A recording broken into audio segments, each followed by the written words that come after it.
بسم الله الرحمن الرحيم الحمد لله رب العالمين والصلاة والسلام على رسول الله مدحوينها جمهورية سوماليلاند مدن عبد الرحمن محمد عبد الله maanta oo ay taariikhdu tahay 15 bishii koowaad 2015 wuxuu soo saaray wareegta madaxweyne oo nuxurkeedu yahay dhaqangalka miisaaniyad sanadeedka 2015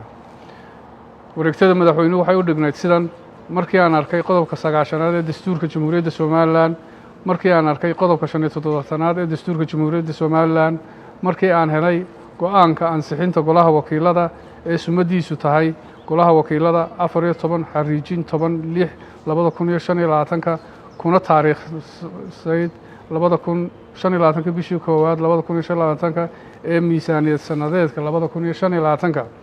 waxaan soo saaray dhaqangalkan